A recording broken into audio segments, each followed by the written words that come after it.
We'll talk about this. Good morning, everybody. It is Good Monday, the morning. 26th of October, 2020. So what is it? It's 10, month 10, 26. I've been playing with numbers this month because it was like 10, 10, 20, 20, and then it was 10, 20, 20, 20. Anyway, it's 10, 26, 2020.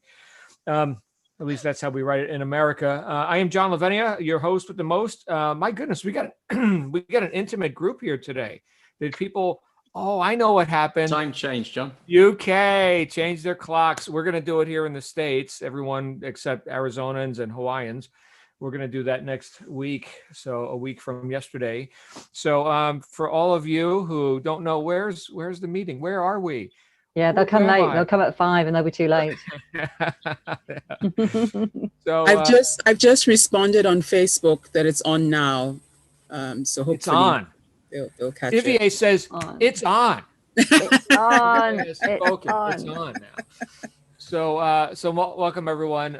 We've got a lot going on here. My morning has just been my plans just got completely steamrolled, destroyed. My whole morning's been crisis management, and here I am, bright and bushy-tailed at 9 o'clock. I do want to say thank you for everyone who's asking about Shannon. She's doing good. She's recovering. She's still in the hospital. Had a major surgery, and she may be getting out today. I'll be giving her a call as soon as we're done here. Actually, as soon as we're done here, I got another meeting, and then I'll give her a call.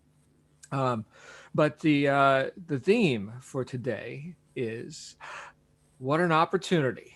I want to tell you a story because I think stories, facts tell, stories sell, and I would like to sell you something. Is that okay? I'm going to sell you an idea, and the idea is that with every crisis is the seed of an equal or greater opportunity. This is something we've read a couple times already in the book by Napoleon Hill, which we are studying in our book club, which is at 9 p.m. Eastern U.S. time tonight. Tonight, we are, in fact, on the chapter Decision, which is what a great chapter. Oh, my goodness. Of course, we just completed the chapter on organized planning, which is rather huge. And those of you who are reading along with us and joining us in our weekly discussions on this, you know that it takes some interesting turns that we may not have expected. Tonight's chapter is a bit more straightforward, which, by the way, if you are seeing this on YouTube or Facebook and you want to join the conversation, click the link in the description and you will be able to get full member access, which is almost free at this point, almost free. In fact, the first 2 weeks are free. But that being said, with every crisis is the seed of opportunity to an equal or potentially greater magnitude. But the question that comes up for me on that is, well, what determines that, or who determines that? What part of that can I cause? Can I cause opportunity, or do I just have to notice, or is it something about luck? Like I'm lucky, and so lucky me? No, it's not. So here's my story.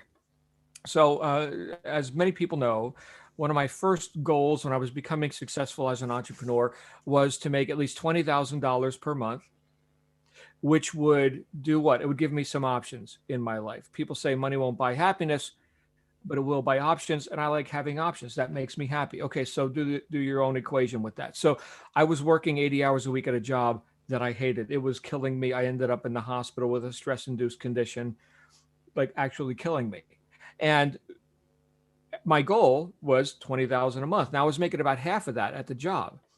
Little did I know, or maybe more accurately, little did I want to look and confront the reality that I was in the wrong vehicle, wrong for me. Okay, you don't get paid what you're worth at a job. You get paid what the job is worth. That job was worth about $10,000 a month, and I got 3 pay cuts in a year, which led to me being hospitalized because all I did was work harder and harder trying to hit this goal, which you cannot hit in that vehicle. Great. So my goal was $20,000 a month. So finally, I discovered an opportunity to what looked like reach my goal. And after years of missing it, I hit it. I hit it in 90 days. 90 days. So after years of struggle, in 90 days, I doubled my income. I quit my job, and I got the car I always wanted. Part of why I wanted to make $20,000 a month. What's the money for? That's a good question. Well, I always wanted a new Lexus. All the cool cats drove Lexus, right? Or back in the 80s and the 90s, or Lincoln, right? Lincoln Town Car, big old land yacht.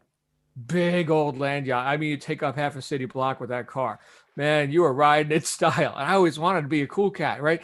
So, but something about the Lexus. I remember their commercial, right, where it was the passionate pursuit of perfection, and they had like this marble that they did this film work when they rolled the marble down the crevices of the car, right, where the hood, or as you guys say in England, the bonnet, right, meets the quarter panel on the side, and the marble's rolling down perfectly down the car. Absolute perfection. The tolerances, right? That ain't no Lincoln. Okay, that's a Lexus right there. And so, in fact, I later read an interview where the CEO of Toyota said, "I want you to build the best car in the world, and we'll call it a Lexus." Anyway, I'm not a Lexus salesman, but my goodness, did they sell me? So anyway, 90 days later, I transitioned out of that job. I doubled my income. I had the options. One of those options was to get the Lexus, and I got it. Exactly the one I wanted. Color, interior, the walnut trim, the friggin' nav system, the Mark Levinson sound, the little sunshade that goes up and down in the back window so that people in the back don't get too hot, right? I knew everything about that car. It wasn't like, oh, I'm so shocked I'm getting my Lexus. It was deja vu. It was like, of course I got the Lexus. I know every word in the brochure. We're going back a few years now. Okay, they've since upgraded that car. In fact, that'll probably be my next car. Although my wife is campaigning for me to get a pickup truck. I don't know. That's kind of a stereotype, right? I'm a 5'6" Italian guy. I'm gonna get this big pickup truck, right? I roll up in a friggin' Sherman tank, and anyway, but you get the point. So that was an opportunity. But here's the rest of the story. The rest of the story is I drove that car for about a year, and I was at a convention where I was speaking, right here in Phoenix, in fact, and I was pulling out of the convention center, getting ready to get on the interstate, and driving my Lexus, and a 16-year-old girl ran a red light at 45 miles an hour and hit me head on as I was making a left turn onto the interstate on ramp. Her car went over to the one side, nearly hit the overpass, ended up in a bougainvillea bush. Anyone who knows bougainvillea, they're beautiful. They got the bright orange or pink, right, and the green. Very nice. Better that she hit that. I don't think the bougainvillea thought it was better, but anyway, she would have died, her and her friend. So they weren't paying attention. My Lexus spun around 180 degrees. Now it's facing the other direction. Fluids all over the place. Airbag deployed. Total wreck. And my friend who was following me pulled up behind me. Holy crap, holy crap. I opened the door. There he was, standing there. My first words out of my mouth. What an opportunity. Now, I had been kind of drilling this in. This was sort of my mantra because I remember having faced other adversities and attempting to teach myself and others who were looking to me for some sort of advice or life guidance or something about seeking opportunity out of crisis. And so because I had been drilling that in like a mantra, first words out of my mouth, what an opportunity, which I think was instructive for my friend because he knows that I'm lucid, right? Okay, so good. The Lexus did its job. Unbelievable, right? I mean, I was fine, not a scratch. Car destroyed, not a scratch on me. Opened up the door, got out. He drove me we were going to a barbecue or something. Now, why do I say what an opportunity? Well, one, because I was drilling that in, but secondly, because for the past 6 months or so, I had been looking at the new Maserati, the new Pininfarina designed Quattroporte. It was going to be the first, this is what, 2004? 2005, something like that.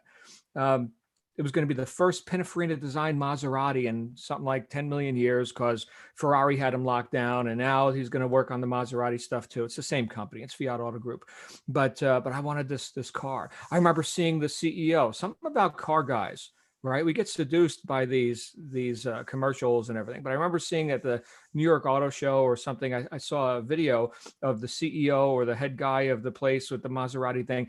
Italian guy, he was talking about the Quattroporte, and which means 4 doors, by the way. So it's the biggest car built in the country of Italy, right? They tend to have smaller cars there. Lamborghini, Ferrari, Fiat, right? Maserati, big. And I'm big land yacht, man. Cool cats drive big land yachts. I like big land yachts. And so I remember the guy saying in the show where he unveiled the car, he said, it's like a beautiful woman. You see her once, you fall in love. And I was like, sign me up, damn it, sign me up. But I'm in this car. I like the car. I wanted this car. I got the car. I've been driving it, what, a year and a half, whatever. So what was the opportunity? What was the opportunity? Guess what, John? Maserati time. So anyway, called my insurance company. They're like, you injured? No. You going to sue anybody? No. Great. Here's retail value plus tax on your Lexus. Thanks for not suing anybody. I went to the Maserati deal and I put the money down. What an opportunity. Now, again, I'm fortunate in the fact that I wasn't injured, and neither were the other girls. Apparently they were okay. I mean, I didn't follow up too much on that. They had their own experts working on them. But what if I had been, oh, woe is me. Oh, the problems, right? I just, here's the self-talk. I just can't get a break. Or why does this happen to me? Poor me. Self-pity. You know, I lived much of my life in self-pity. Those of you who know my early life as a troubled youth, you know, adolescent and everything, basically just self-medicating to the point where I didn't have to deal with anything. What is that about? That's about mega self-pity. And so when I look at the opportunity or the crisis, depending on which one I'm looking at, I get to decide who am I going to be in the face of that. Brings me back to the question that I ask myself a lot: what part of this can I be responsible for? So like this morning, I got into crisis management with some stuff that I wasn't expecting. Next thing you know, my Skype is exploding, like ding, ding, ding, ding, ding, ding, ding, ding, ding. That's never a good sign. That's never a good sign. Okay, what are we going to do? Fortunately for me, I also had others who were manning the ship, and were able to handle the crisis that had arisen. Completely avoidable, by the way. But the idea that and now something good is going to come out of it too. We're going to get something good out of it. But it was a mess, right? In my case, I've got to be ever vigilant of where my mind goes, and this is, I think, the crux of the talk. Where does my mind go when faced with an opportunity to handle a crisis? Where does my mind go? What's the knee-jerk reaction? So let's say you're in the Lexus, it just got totaled, you open the door, you're not injured, okay? What's the first words that come out of your mouth? I guess that's the metaphorical question, right? When the shit hits the fan, who's showing up to clean up the mess? Who is it? Great question to ask.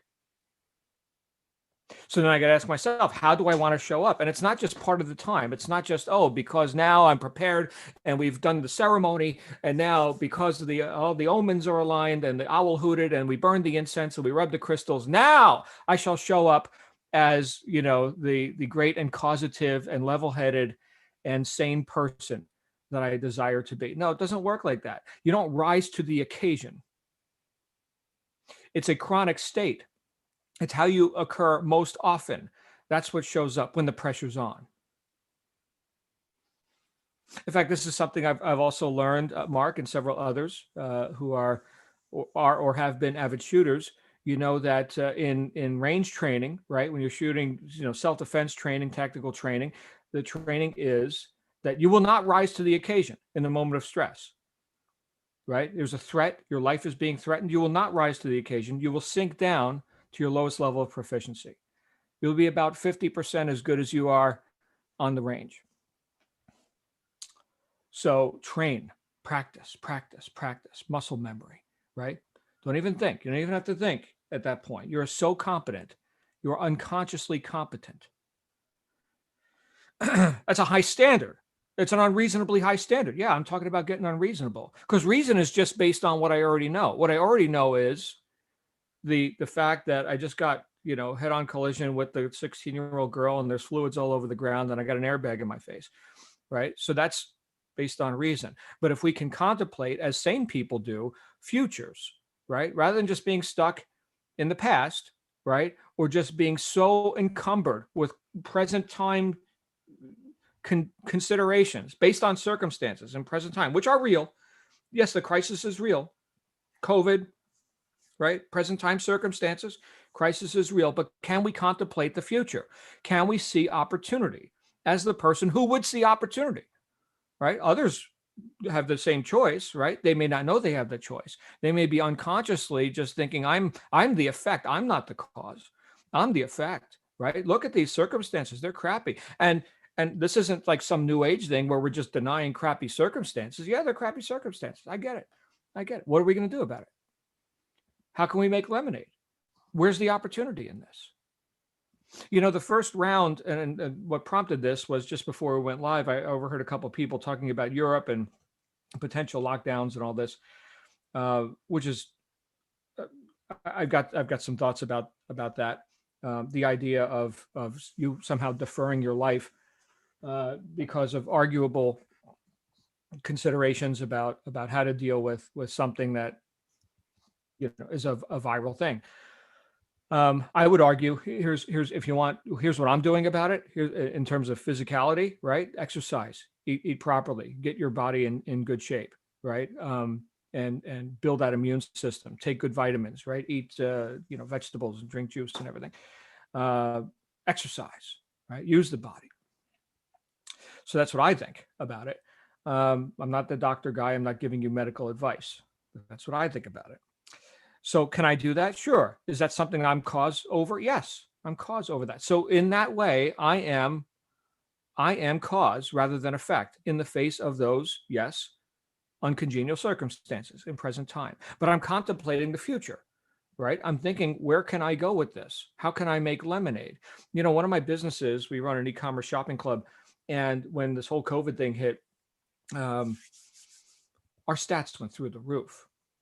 Some of our products are immunity boosting and disinfecting and you know, hand sanitizer. I remember the CEO. Here's another guy who thinks in futures. He had a bit of forethought and had the largest stockpile of pharmaceutical grade alcohol in North America. In fact, the government was asking to borrow some of it. He had something like 84 truckloads of it. So he saw what was coming. Oh, we're going to need some hand sanitizer. We're going to need some disinfectants. And he was buying up truckloads. What an opportunity. And our sales stats went through the roof. And not because you know, obviously demand, right? Because people, well, I guess the demand could have been there all along, but now people's attention is finally on, oh, I'm probably going to need to do something about my immune system and disinfect the countertops and, you know, sanitize my hands and not do it while at the same time poisoning myself and destroying my lungs with competing products, right? Like, I won't mention any names, but the major manufacturers who, by the way, there's a lot of lung damage that comes from that. You know, squirting the crap around to kill the germs, you also wind up killing yourself.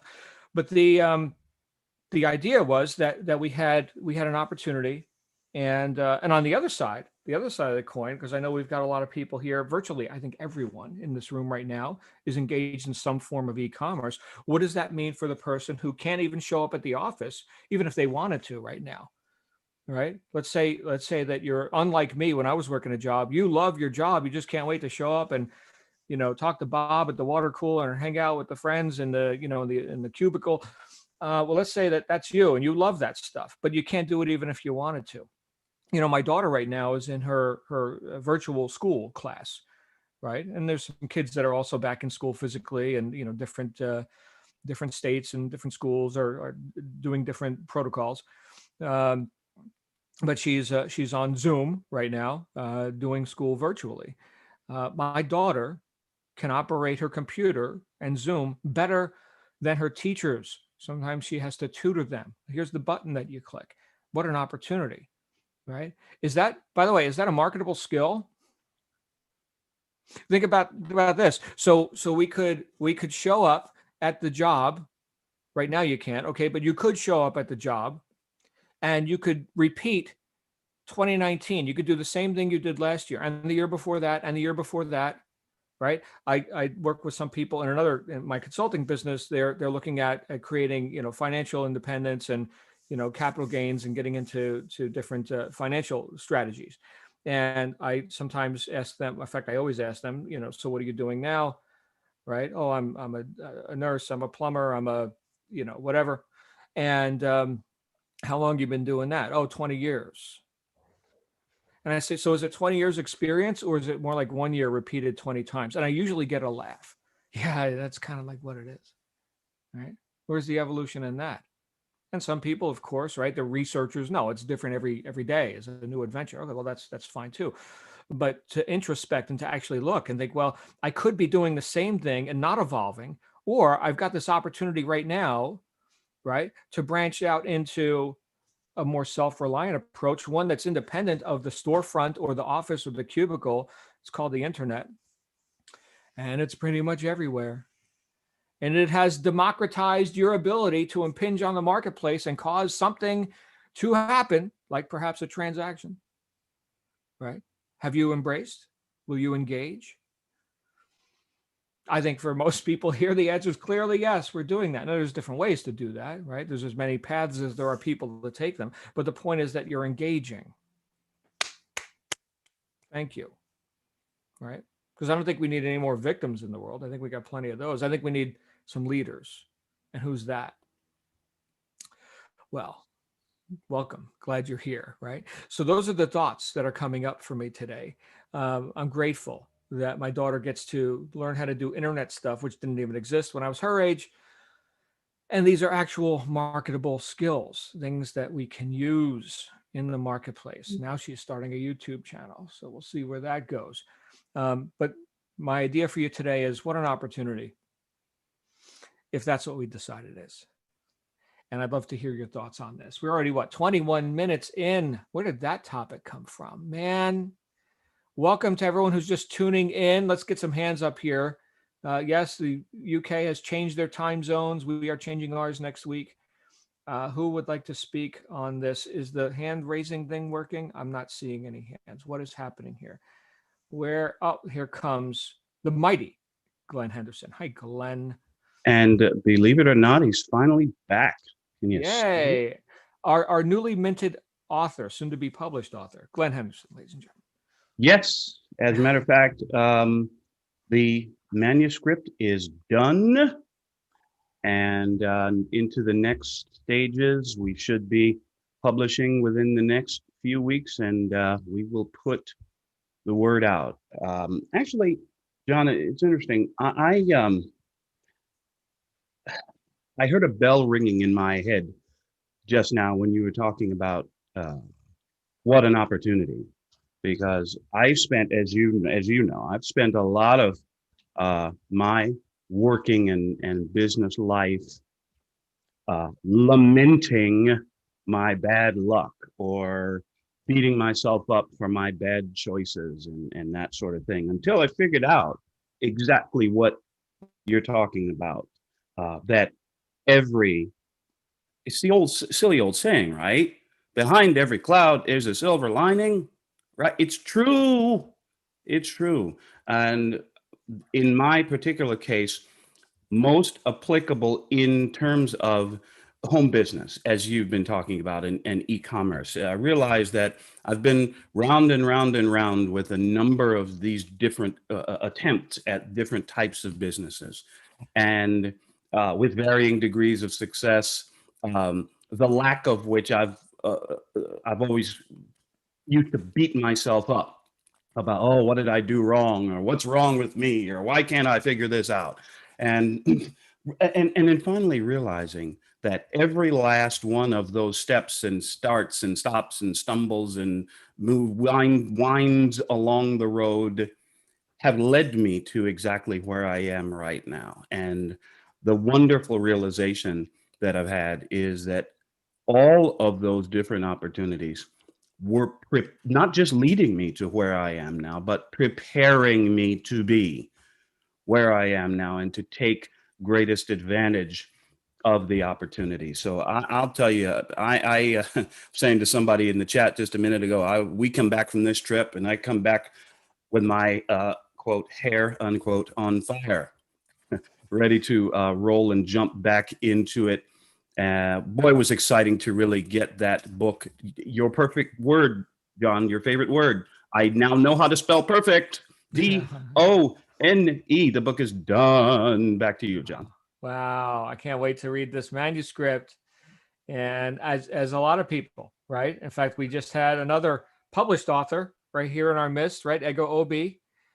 More than just her hair. This is great stuff. We're gonna have a whole gaggle of authors over here. Stuart, have you written a book?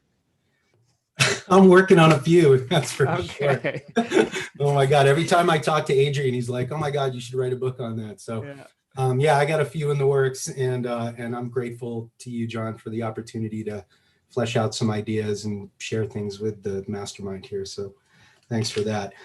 Great topic today. Again, super timely for me, crisis and mindset. I really liked what you were talking about in terms of, it's about how we deal with these things, right? Or even how we perceive these things. And, a crisis is really just another obstacle, right? And I think for me, I choose to see crises and obstacles as challenges, right? And, I'm a puzzle guy, a problem solver, right? As an outfitter, that's really like the crux of the biscuit for me is sort of moving from one crisis to another and managing them, right? And Leah used to tease me. I used to talk about how good I was at crisis management. And Leah used to tease me and say, well, yeah, you create crises just so you can manage them, right? And I think this weekend was just an interesting thing for me. So, when I last spoke with you, I think it was probably Thursday. I missed Friday because I was doing a lot of stuff. I think I'm going to change my middle name to Dunn, by the way. Oh. This was an interesting weekend, man. We had received, finally our big shipment of cargo, 300 units coming from China. It's all on pallets. It's taking up all this space in our garage, in our warehouse. And once we started opening some units to see how our product that we've been working on for months, was looking like, the first box we opened, damaged. Second box we opened, damaged. A whole pallet was moldy. Oh. Like it floated on the ocean while the rest of the shit was in the sea, right? And so, Leah and I spent the better part of the weekend doing all kinds of other stuff, but unpacking every box, every unit, inspecting every single one, mixing and matching broken units to make good units, all this kind of stuff. And not once, I think maybe we had a half a moment of, oh crap, oh shit, or whatever it was. But honestly, we just, this is the way we live our lives, right? I mean, we live, as entrepreneurs, as rural people that on any given day, there's some going on. We woke up to several inches of snow this morning. I got frozen hoses and all kinds of, frozen water. I got to go bust out with, axes and, all this kind of stuff. So I don't know, for us, every day is like obstacles, challenges, crises. We move from crisis to crisis. And I think it's just so much more about how we see these things. And if we can see these things as tests, as obstacles, and maybe even make a little fun out of it, like we didn't get down. We were like, okay, we'll deal with this stuff. Oh yeah, and then yesterday morning I woke up, looked out the window, and 30 llamas are running down the road. And so I'm running to, I got my bathrobe on and slippers, and I'm like running. I had to run back in the house and get in the car. I pulled a full on like Starsky and Hutch, like had to cut for those of you that are UK, I don't know if you know Starsky and Hutch, but kind of like old school 70s muscle car, drove my old pickup truck down the road and cut the llamas off on the road and got them all back to, and again, it could have been this like, oh my God, the world is ending and oh man, and this and that. And we just sort of take all this stuff in stride. So it's all about how we deal with these things, right, guys? Thanks, John. How many llamas? 30. 30 llamas, and you herded them back to their corral with your pickup truck. Well, the pickup was the barricade. Then they started moving back up. The trick is, and this is maybe like a metaphor for something, but you got 30 llamas on the run. How many of them do I need to actually work? One. So you just commanded one, and then the others follow. The one in front, right? So if I can encourage the herd leader to maneuver in a certain way, then all the rest of them follow. So interesting Yeah. stuff, man. And that's That is probably a metaphor. for And you know what? Whether we like it or not, we see that play out with humans quite often as well. So, um, yeah, interesting stuff. Let's go to Therese and then Cora. Therese. Hello. Hi, everyone. Yeah, great topic. Again, John, and it brought me right back to childhood. My mom really always operated from what else can go wrong like standpoint. So everything that happened was like, oh my God, trauma. We're never going to get over this. This happens, just to me, or this just happens to us. And, and she would be so angry, and it was always something accidental or just, life. Right. And then my dad, they were like diametrically opposite in the way they handled things, which is really a blessing. For me, my dad was much more of a, mathematician, but it was always a puzzle. Well, let's figure out how to piece all this back together, or let's figure out how to move around this, and he was always so calm. And so I don't know, my head went there, and I would say that I spent a great deal of my life with both of those voices in my head. And, half the time, yeah, how do I move around this? And the other half of the time I would completely deconstruct, right? Like, oh my God, why me? And so this, of course, this group and all of the tools that you've given us have really cemented the ladder. Like, okay, this is a puzzle. Let's figure it out. Let's go. So I've definitely leaned more toward, yeah, this is an opportunity. And again, this year, in so many ways, has just given me, more and more opportunities to cement that fact. So thank you. Wow. Thank you, Therese. This is usable stuff, right? This is actually, we're seeing this show up in our life. Koila, you've got the floor, my friend. How are you? I'm fine. How are you?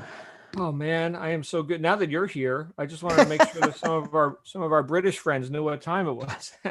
Yeah. Well, it did say on the timetable where you have to go to check the link, and yeah, I do usually check and see if there's any changes, and I did know the clock had changed. So yeah, very good. But yes, Stuart, well done with your llamas.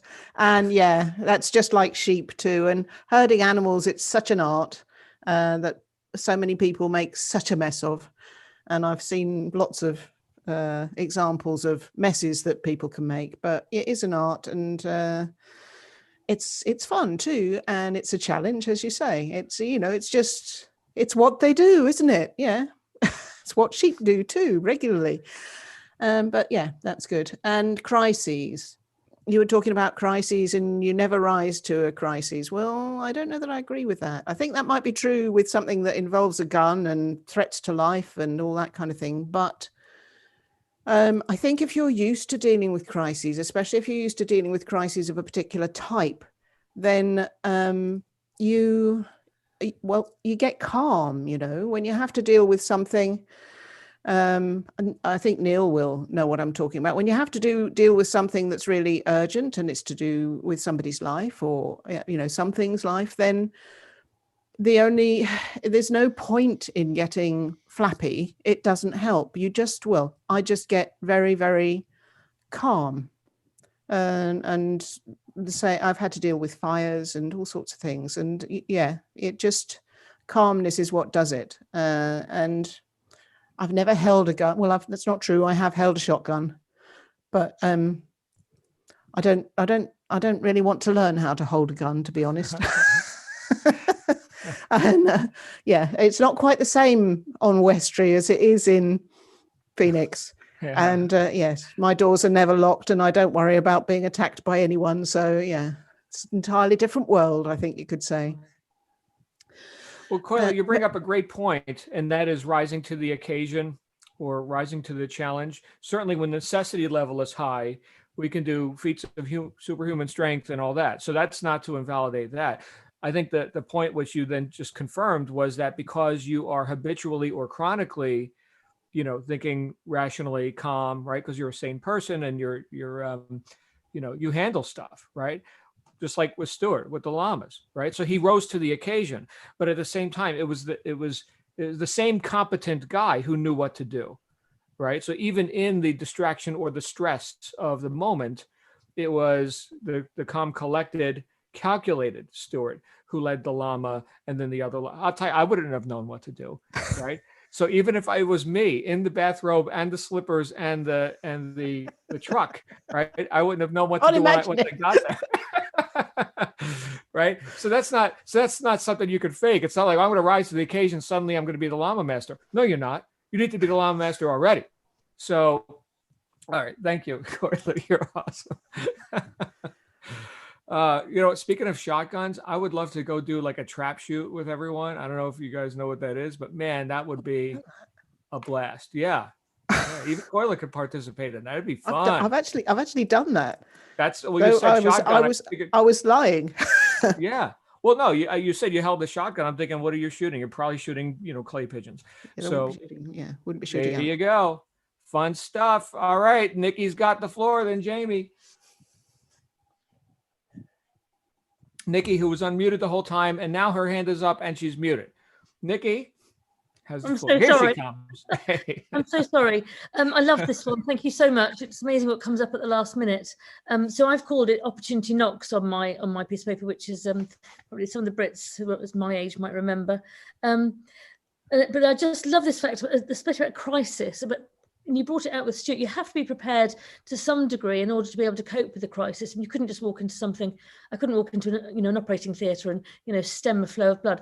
But everything else that I can do, I can turn to deal with crises. And in fact, I've written here that the one thread that seems to run through all of my careers is crisis management. I just do it. I'm attracted to it for some reason.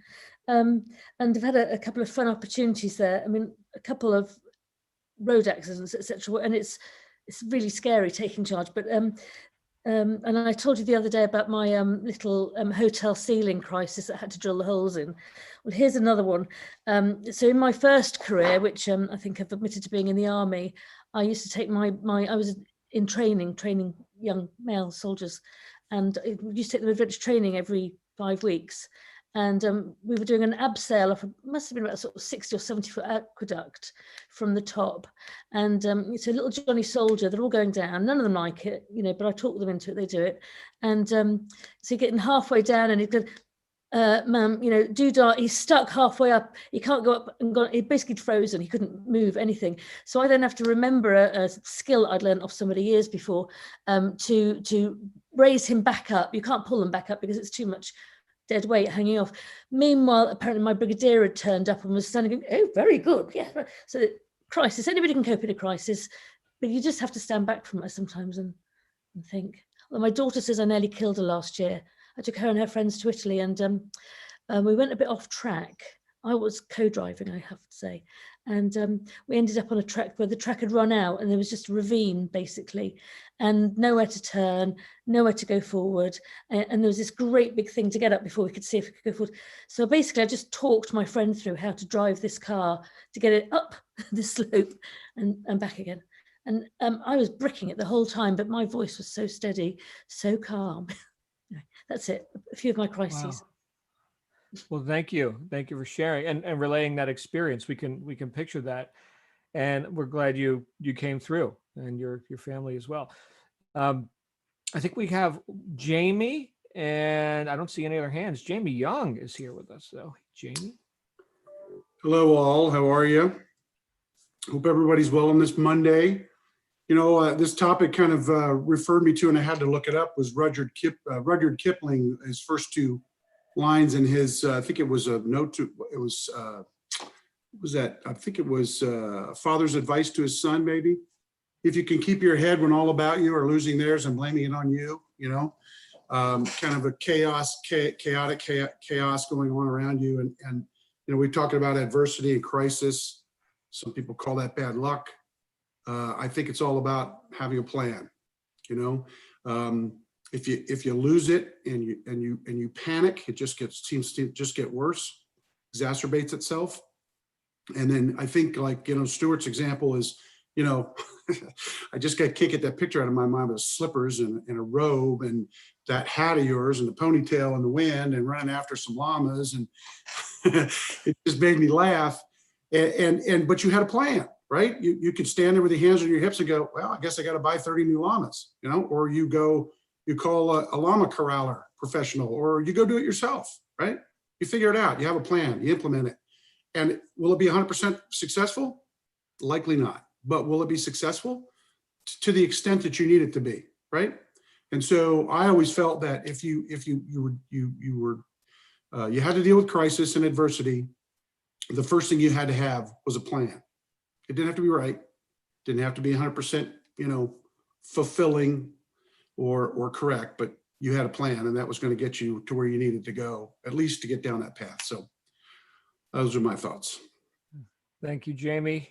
And so apparently this topic is you know, pressing the button for a lot of us here today in all different ways. It's interesting as I hear each person share. I see how this has shown up in my life, right? I think that's beautiful. That's exactly why we do this. And oh, we got another hand up, so I'll stop talking. I'll yield the floor to Mr. Garner. No, you carry on, John. You carry on. I don't want to cut you off. I was just filler waiting for your hand to go up. Oh, and then we got Jane and Neil too. So there you go. Well, there you go. No, it won't be long, John. It triggered off the opposite thoughts in my mind. Stasis rather than crisis. Stasis to me is the biggest enemy I'm facing at the moment. If you have a crisis, you have to do something. You might mess it up, but you've got to do something. Stasis, you sit there and you repeat old habits and you keep going around in circles and nothing changes. And the danger is that you don't get forward. And we had a great session with Wayne last night about doors and opening doors. And I looked up a quote at the time, which said, old ways don't open new doors. And that's what it brought up again this morning for me. Yeah, the only advantage of crises is you're forced to get on with it and do something really definitive. And as you say, John, be decisive and turn up. And that's what a crisis makes you do. So I think, although none of us like crises, they do actually force us to change. Mm-hmm. Yeah, I mean, if there were no problems in life, it would be rather boring. So that doesn't mean that, I just can't wait for more problems. And yet, what's the old saying? Idle hands do the devil's work. You got somebody who's sitting around miserable, you know, purposeless, depressed. Give them problems to solve. Give them problems. They'll be happier. Interesting. Jane and Neil, how are you, my friends? Very well, thank you. First of all, I'd like to just thank everybody for their good wishes since last Thursday. And I was on the wrong side of an ambulance, which is not good. Don't ever get on the wrong side of an ambulance. But Jane did really well. And if there was a crisis then last Thursday, I think, because obviously that's never happened with Jane being around, Jane was in the crisis and dealt with it absolutely admirably. But to see 3 of my ex-colleagues standing when I actually came round in front of me, it was a bit of a shock. Let's put it that way. And we've ordered a new microphone as well, by the way, just in case this one's not working very well.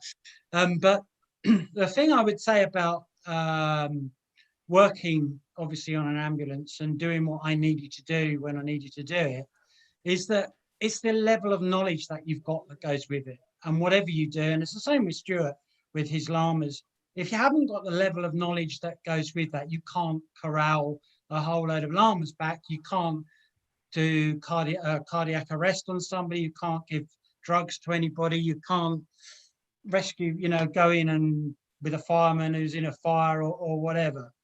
You just can't do it. And you don't really think of the surroundings at that time. It's the training that you've got that goes with your job, whatever it might be, that just kicks in and you just don't think about it. And certainly, there's plenty of TV programs that you can watch nowadays that you think where you see these ambulances and they go out to people. And I've said this to Joan, I never considered myself as one of those people. You just don't. And most of the people that are in the ambulance service don't think of themselves as heroes. We're just doing it, or we just did a job, and we really love doing that job, and that's all there is to it.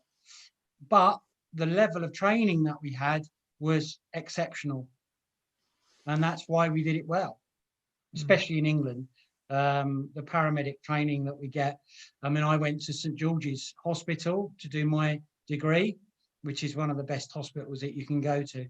So, and we were taught by the best anaesthetists and the best cardiac people in order to do our job. And that, again, it really comes back to Stuart. I'm sure he's the best llama person around. That's great.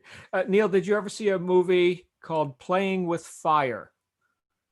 No, but Okay. well, I might have done, but I can't remember. Well, it's a comedy. It's maybe a year or two old. It's not that old.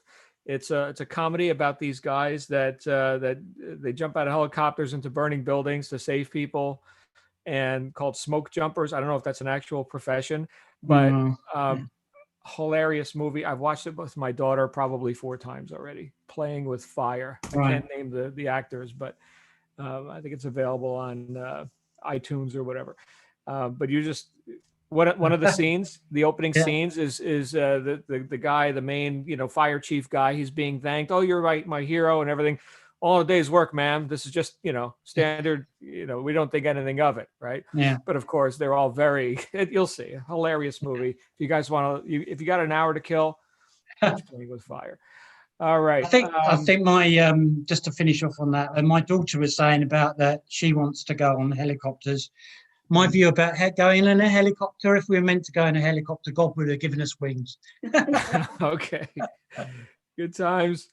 All right. Anybody else? We got no more hands up today. Any burning desires? Anything that you need to share before we wrap up and get on with our day, which is active. We got lots of stuff. Of course, we got a hospitality suite right after this.